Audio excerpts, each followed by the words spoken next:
Eu sou o Rodrigo Pedagogo, sejam bem-vindos ao meu canal de conhecimentos pedagógicos. O vídeo de hoje tem por tema a BNCC e o pedagogo. Ele faz parte da minha playlist, a minha série de vídeos sobre o curso de pedagogia, onde eu vou discutir projeto político-pedagógico, formação continuada, currículo e muito mais. Tá? BNCC significa Base Nacional Comum Curricular, e ela é uma política de Estado e não uma política de governo. Ela já atravessa aí 3 presidentes, não é? Outra coisa importante que tem que ter em mente de por que nós estamos discutindo isso aqui hoje no canal é que o professor, e em especial o pedagogo, é o agente de aplicação da base, é o agente de aplicação da BNCC. Porém, se não houver formação continuada, a implementação da base na sala de aula ela não ocorre. Se não houver formação continuada, não vai ocorrer também a concretização dela, né? Entre as perguntas que eu recebi, porque eu estou gravando esse vídeo justamente pelo fato de ter recebido muitas perguntas. E aí as pessoas estão dizendo que confundem muito PCN, DCN e BNCC. E aí eu vou falar de alguns gatilhos aqui que eu acredito que vão ajudar muito a se compreender essa história. Muito bem. O PCN é o Parâmetro Curricular Nacional, o DCN são as Diretrizes Curriculares Nacionais e a BNCC é a Base Nacional Comum Curricular. Para entender as diferenças entre eles, você pensa que parâmetro, ele me diz de um modelo, de um padrão a se seguir, né? Ele não é obrigatório, ele é facultativo e ele servia para orientar estados e municípios e caiu em desuso porque não houve atualização. E os DCNs, as Diretrizes Nacionais Curriculares, elas são obrigatórias, têm força de lei e servem ou serviam para ajudar a elaborar os PPPs, não é? E os currículos, isso é muito importante ter isso em mente. E ao passo que o parâmetro diz de um modelo, a diretriz diz de como caminhar nesse modelo, né? E a Base Nacional Comum Curricular pensa na base em sustentação. Então, PCN, modelo, DCN, caminho, e BNCC vai dizer de uma sustentação, de uma base. Ela tem força de lei, ela é obrigatória e ela visa fixar os conteúdos mínimos de aprendizagem das competências e das habilidades. Ok? Deu para entender isso aí? Seguindo aí, uma das principais perguntas e dos pedidos que surgiam na hora de falar sobre a BNCC era falar dos códigos alfanuméricos, que são essas coisas aqui. Ó. O código alfanumérico ele é assim chamado porque ele usa letras e números, né? E vamos lá, eu vou trazer algumas comparações entre educação infantil, ensino fundamental e médio e tentar trazer algumas discussões para enriquecer aí a sua pesquisa a respeito desse assunto. Nesse código alfanumérico da Base Nacional Comum Curricular, o primeiro par de letras identifica a etapa, né? Por exemplo, aqui, ó, esse primeiro par de letras significa educação infantil. O primeiro par de números vai indicar normalmente a faixa etária ou o ano do curso. Por que eu vou dizer isso?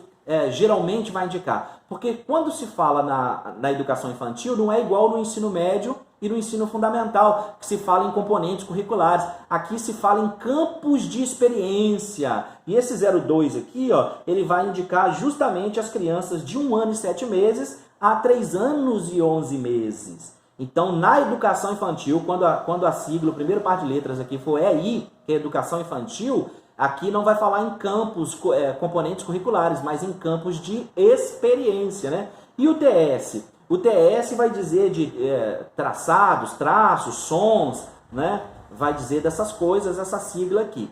E o 01, ele vai indicar a posição em que esse ensino vai aparecer na questão das habilidades. Porém, esse 01 não significa que essa habilidade que se pretende seja ensinado primeiro. Não é 01 no sentido ordenado que tem que ensinar primeiro. Você pode começar pela 03, pela 04, pela 05, quantas tiverem. Se for 6, se for 7, se for 8, se for 10, se for 20. É só uma maneira de organizar o que se espera nas habilidades alcançadas. E não uma ordem específica que eu tenho que começar no 01. É só para ordenar. Tá? Um outro exemplo aqui dos códigos alfanuméricos, ó, agora é o de ensino fundamental. Tá dando para vocês verem? Então aqui nós vamos ter o primeiro par de letras significando ensino fundamental, né? Aqui nós vamos ter o 09 indicando que é o 9º ano, ER vai ser ensino religioso e 01 o lugar que ela vai estar nessa questão das habilidades. Novamente dizendo, não significa que tem que começar pelo 01. O professor vai ter essa liberdade para trabalhar essa ideia, não é? Um outro modelo aqui, esse é uma pegadinha, esse é legal porque esse primeiro par de letras, ensino fundamental.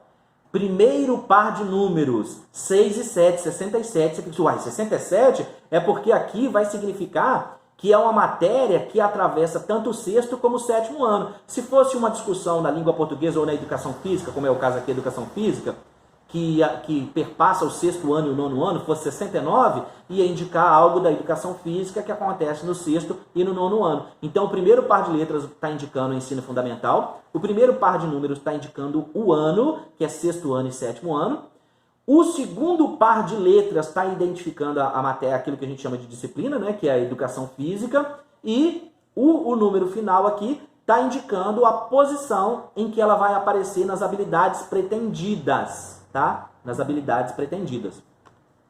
E a pegadinha é justamente essa, né? Porque aqui é sexto e sétimo ano, né? Então pode gerar uma confusão.